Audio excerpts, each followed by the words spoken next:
Hello, it's time for Layback with Betfair ahead of a huge Cox Plate weekend, Manikato Friday night. I'm joined by Dave Strehlau. Sultan, how are you, great man? Tommy, good to be here, mate. I'm very much looking forward to the Cox Plate in particular. Now, very exciting. You've never been to a Cox Plate? I have never been to a Cox Plate. Obviously, I've been What to is the wrong with races you? a lot, been to Moonee Valley a lot, but Moonee Valley's bloody yonks from where I live. Like, Down the peninsula or something, mate? just the southeast, Dandenong Ranges, mate. But Right. I'll trek over the other side of the city, and I'm looking forward to a bumper crowd as well. It is, without doubt, my favourite weekend of racing for the year. We've got an ominous forecast as well. Plenty of rain forecast Friday night, Saturday morning. Hopefully the track holds up. We've got the rail and the true, which is interesting, both meetings. So I'm really, and this is probably a lesson straight off the top, I'm going to be really adaptable, adjust my betting strategies as we go. Track pattern's going to be really key. They might get off fence. We've got key contenders drawn inside barriers. They might get off fence as they tend to do on the Saturday. We've seen Friday nights in the past been leader bias, dominated by on speed and rails in run, and then they get wider and wider. So just be flexible out there. That's my first piece of advice for the show. It's an absolute monologue, that bit of advice, but it's great advice, and I say that you should heed it as punters. It's been quite similar like the last couple of years where, you know, they're not going to water the track or anything, and there's all this rain predicted tomorrow, but like last year it was the exact same thing, and the rain didn't come good 3 Friday night. And it was rail a was highway. fire, but then the rain come during the day, and it wasn't a soft 5 as it said the next day, and they got way off the rail. So I'd expect Saturday they do come off the rail. You'd say that, and then we had All-Star Mile Day a couple of years ago, won by Manikato. You had to be on the fence, and it was raining throughout the day and bumping. So you just got to monitor conditions. Yeah. Really interesting. Obviously, we got huge races. We'll start with the Group 1 Manikato Friday night. Always a good race. A few people potting the race this year. A few of my mates are potting it, but actually, before we do that, let's get in the lay bin. Why not? I've skipped over the lay bin. All right. Well, what have you got for me? I'm putting in gotcha tweets. Okay. What are you talking about? So tweets where particular or any person or news media outlet goes with fake news to try and suck people in. What do you get out of that? Can I put you in the lay bin for getting sucked into all this?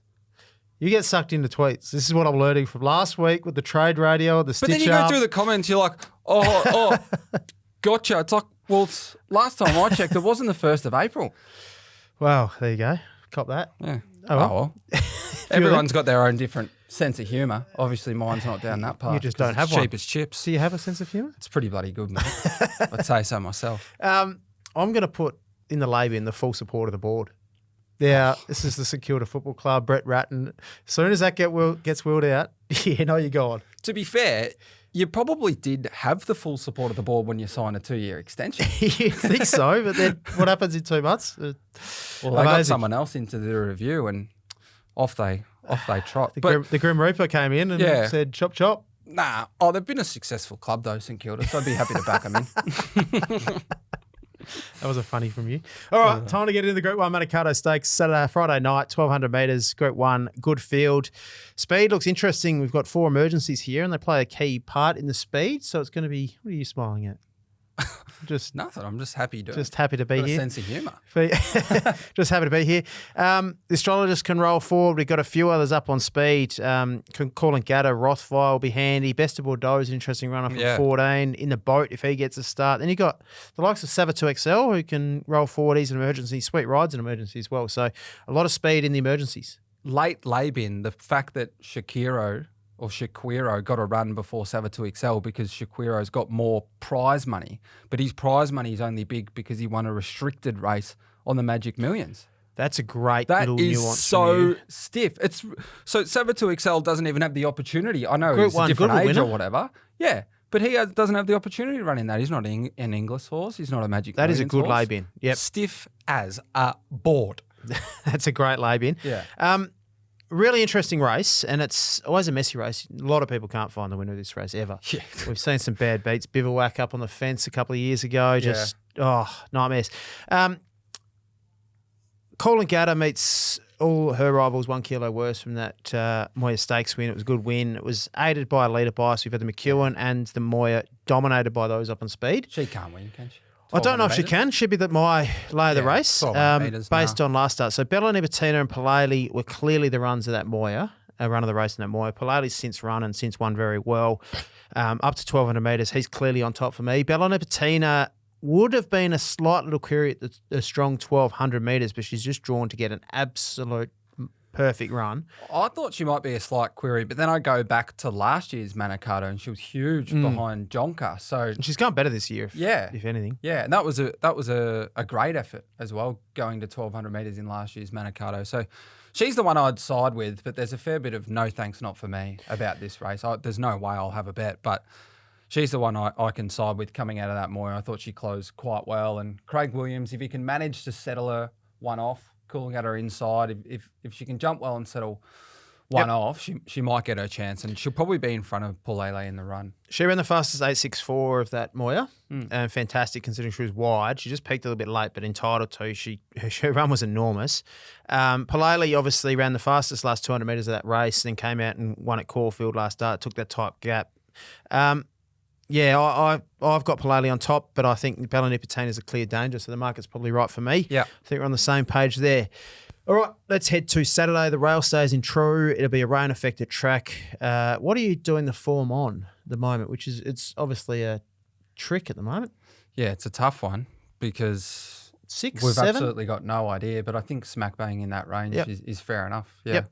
Well, we'll go through races 3 to 9, and the first is the Group 2 Red Anchor Stakes. Salts, and you are, I don't know if you're keen to play here, but you might be keen to be against one? No, I'll be shouldering arms to this one, but the one that I thought was a bit short was Sajardin from Barrier 1. He's got no gate speed, and there's all this speed outside him. I can't see him getting anywhere but a really horrible position, so I think he's currently $6, which is too short for other horses that will map better. And we know how toxic those inside barriers are at Moonee Valley over sprint trips if you don't have any early speed, and he's got absolutely none of it. This is yours. You love this play. In back markers from inside barriers taking him on. Yep. You see it a trend in the last few weeks, Salts. You keen it, and you've got it right. Our lays are going really well. So I agree. Your map's really awkward. I had a huge opinion of him. His run 2-back was fantastic.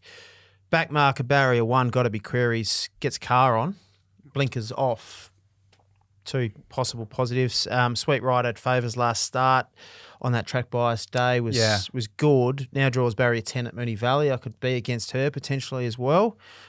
Shillelagh, I was backed this horse last start, and it was a bit stiff. Roy Weller goes on, positive. I love the run. The quickish backup is interesting as well. He's obviously brought him down, John O'Shea, but that was a 9-day testing backup track. 9-day backup obviously comes through that run well, gets through the wet. It was a high rating race as well. Yeah. And ticks a lot of boxes. Well, there's a massive gap to 4th. Yes. Yeah, huge gap to 4th. It's an interesting one because I've got a big opinion of this horse, but I think the Sajardin Sweet Ride form's better Sydney form than what this horse brought to Melbourne last week. He took on the older horses first up and sort of didn't come through a similar preparation. So correct. He might just be back. Well, he is just back in better nick than what he was in the autumn. Yeah, Great Barrier Reef. McDonald on gets around the I'm not sure which night they're going to choose, Friday or Saturday. Good call. But that was, I think he ran the second fastest last 200 in that race behind Giga Kick, which is now all of a sudden world-class form. Yes. And then you got King's Consort, who interests me. Got form behind, what's it called, that won the other day. Good form. Now, I just wanted to see more from the jump outs. I thought he jumped out like he's looking for further. Yes, I wanted to see more. He did run as a 2-year-old like he was probably going to be a miler. Yeah. So I think they might be a bit sharp for him because I did look into him. I thought this is a good horse, but the jump out, he just sort of didn't respond enough to a little bit of pressure. Only been beaten by a Quang Try, who was pretty good form now, but it's the last couple.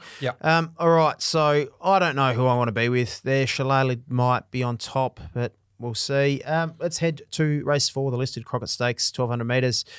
This doesn't get any easier. Now, first of all, I want to talk about the speed of this race. There is that much speed on paper here. You've got H2O, Pantenario, Grease, Everglade, Birdies galore, Bay 13, even the emergency pretty tavvy.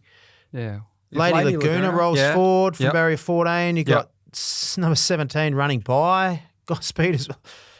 Huge speed in the race. I went looking for a horse that will sit off that speed and If she's here, I think she's a great bet, and that is Willinga Beast. But she's favourite in Sydney, which I think is a great bet as well. I think she'll be pretty hard. I think she could win no matter where she goes. Yeah. So she's in race 6 in Sydney. I think she can win that, and I think she'll probably stay in Sydney. Both heavy tracks, gets through the wet. But Grease could be the best horse in the race. Salts, sister to Loving Gabby, obviously a star horse.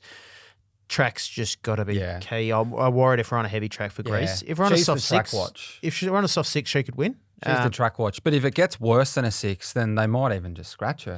I agree. They scratched her in the on Wednesday. At Caulfield. So, and I don't expect it to be that heavy on Saturday, but any worse than a 6 because she failed on a heavy track on debut. I thought they missed a trick with Willinga Beast last start. Not to lead. She never could have led Best of Bordeaux, but she could have hunted up and had his back on the rail. 100%. It was absolutely there for the taking, and they missed a trick, and you flat out just couldn't win unless you're on the rail. So, yeah, she looks a decent bet. I'm not going to back her, but she looks, hard enough to beat in both those races this weekend. Yeah, I'll be with her wherever she goes. Willinga Beast, keep an eye on her in Sydney.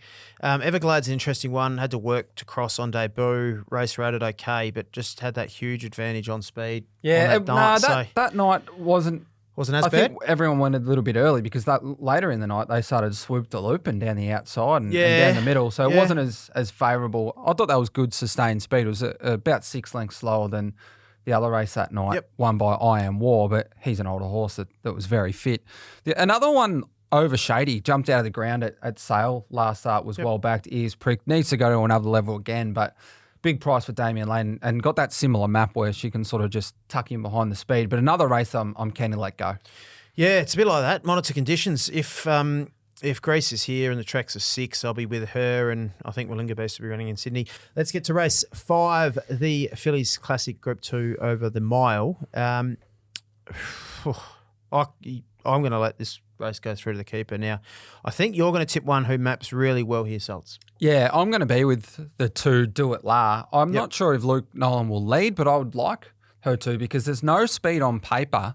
And she's got the advantage of coming through a really fast run race in the Edward Manifold. She had to sit outside the leader and face the breeze. Went 6.1 lengths faster than benchmark there. Yeah, and good. And overall time of the race was really good as well. Like to the eye, she fades a bit late, but she had to punch the breeze outside the leader. She's had that run at the mile under the belt. And there's some queries here of some other ones that have either had gapped runs or if they're here, like a horse like Climbing Star, who's also in at Cranbourne Friday. But if she elects to come here, I'd be against 12 to 1,600 metres. I think she's just fit. She went to a new level last start in the Edward Manifold. She holds that level. Something else needs to really jump out of the ground. So at the price they're giving us, I'm happy to back her, Do It La.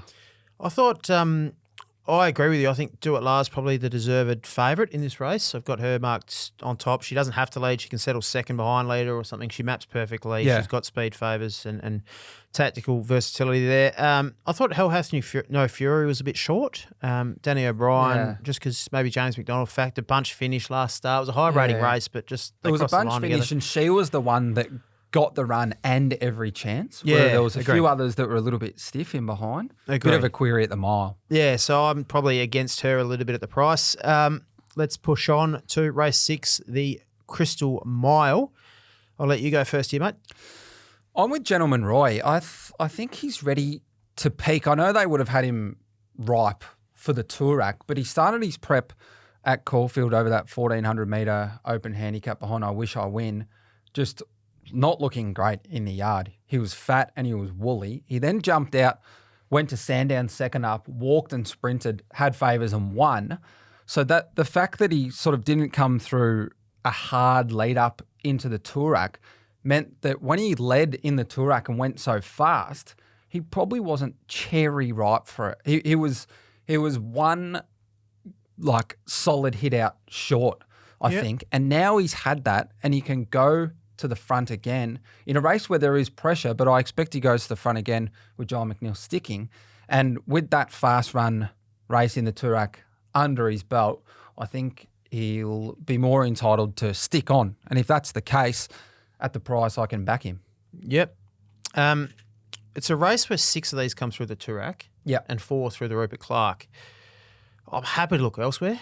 It's so messy, those races. You look at Cool Sign Mav, who won really well in the Rupert Clark on a heavy track, and then Tuvalu ties in, meets him 3.5 kilos worse for that defeat. And Tuvalu's come out and since won and beaten all that. It's just so messy.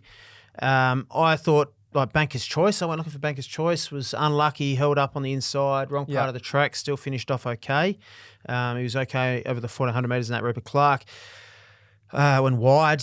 All that said, I'm with my Oberon here. I just went looking for different form, brings different form, international. I think they're a pretty average bunch, this field, to be honest. This international won't have to be that good. I love the Cranbourne trial leading in. Good hands, good stable, great one place getter on a soft track overseas. Yeah. I'll be a little bit concerned if we're a heavy track, but my Oberon's one of my better The trial bets. was on a wet track. Yeah, I'm pretty and sure. Extended and it looked nicely all right. then at Cranbourne. So look at his overseas form. You say, well, definitely doesn't want it worse than a 6. you'd say that, but you got beaten to a star overseas in a Group 1 Yeah, prior it's good to quality races. Yeah. So I don't think these Australian horses are much good comparative to the global scale. Yeah. And I got beaten by Lord North over there. And it's not like he's off a very long break. Like his last run was in July, so 3 months. Yep. And a trial. If he's classy enough, he should win. I'm happy enough to be with Gentleman Roy to bust them up. But yeah, I can see why you could side with him. Yeah, my Oberon, each way for me, one of my better bets on the program there, race 6, number 5.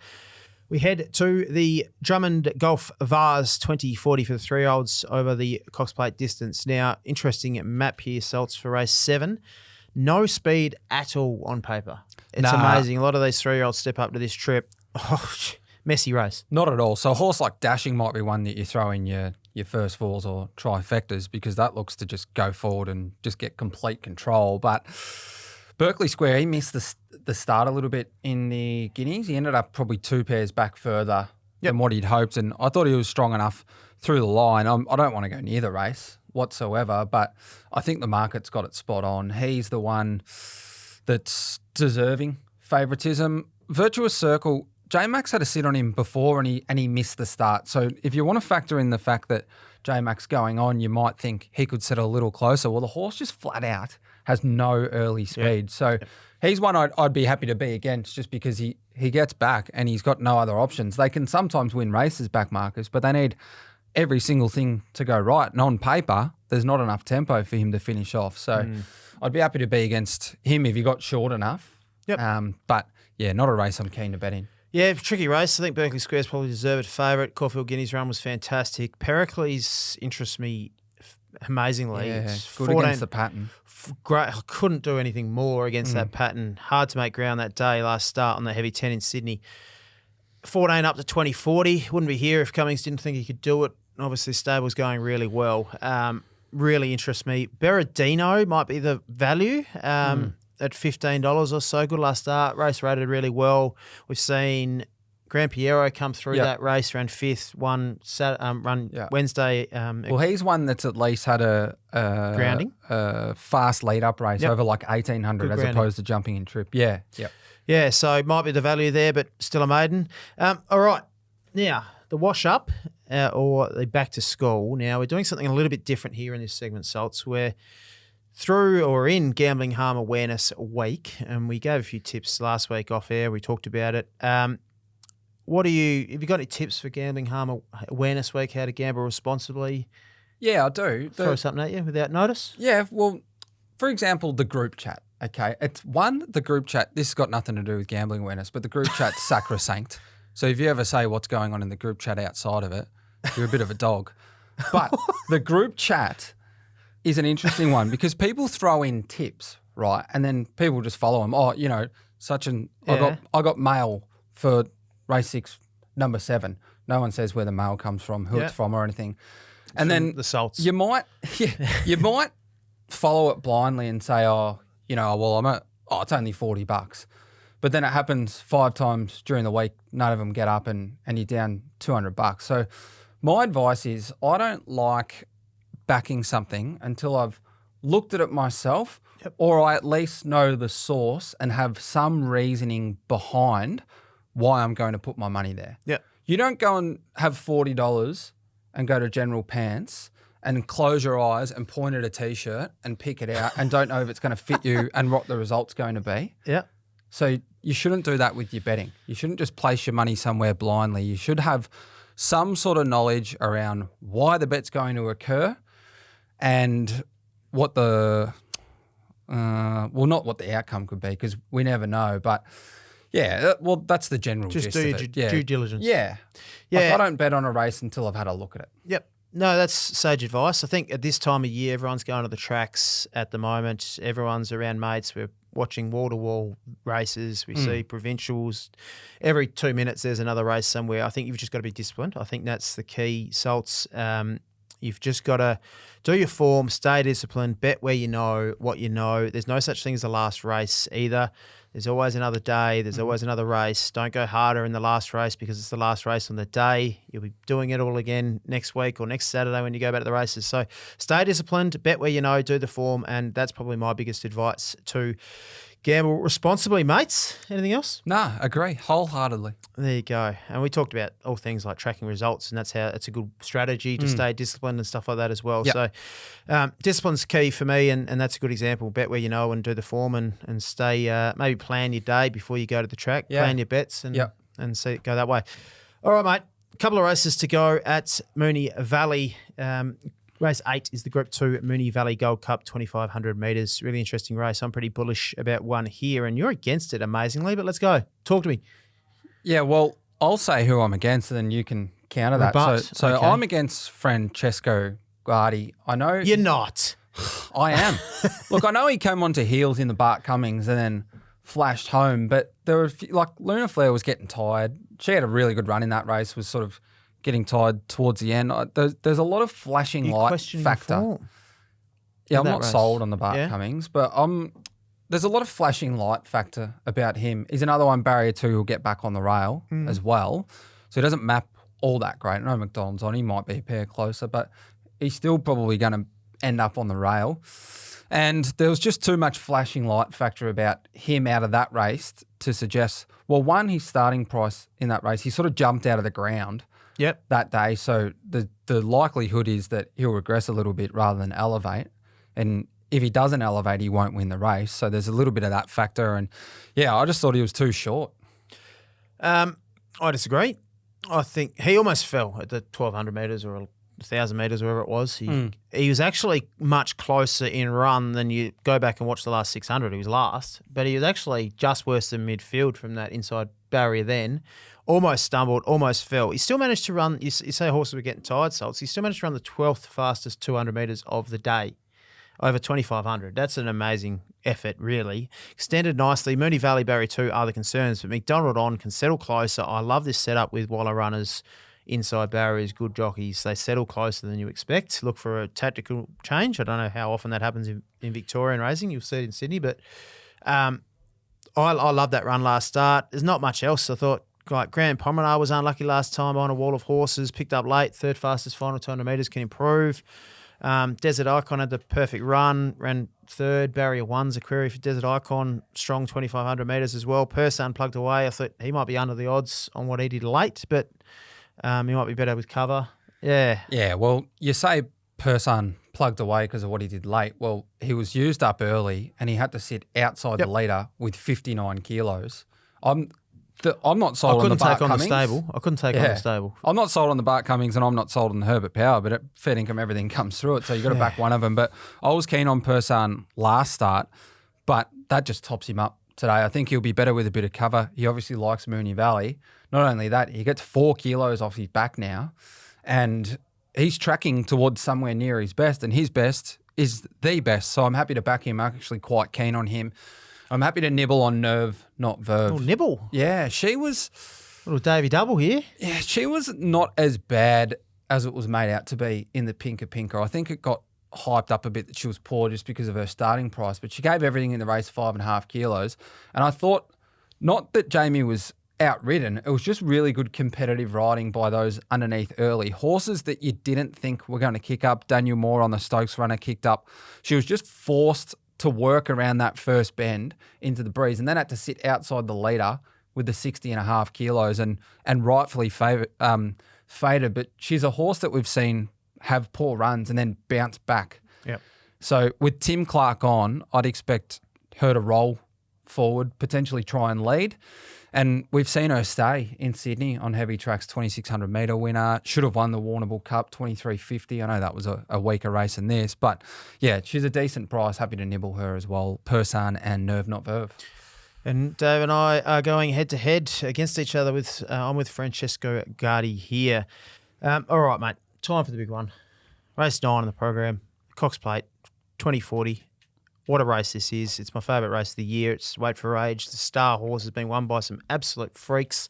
Best horses in the country win this race. Obviously, Winks has done it. My favourite was Northerly versus Sunline and Viscount getting hammered in between them. Like, it's been won by some champions of the turf, Mackay Diva in recent times. Let's talk about the map. Who leads? Zaaki lead. Alligator Blood. There's a bit of talk that may not run. You might not have caught up on this news. There's a bit of news this morning. So, yeah. What do you make of the speed, the tempo? Well, I like barrier 1 for Zaaki for the shape of the race. Yes. Because barrier 1 for him from that start says that they've got to press the button and go forward and bowl along. And I think that that's his best chance of winning the race. Yep. Is I bowling agree with you. along. Totally agree with you there.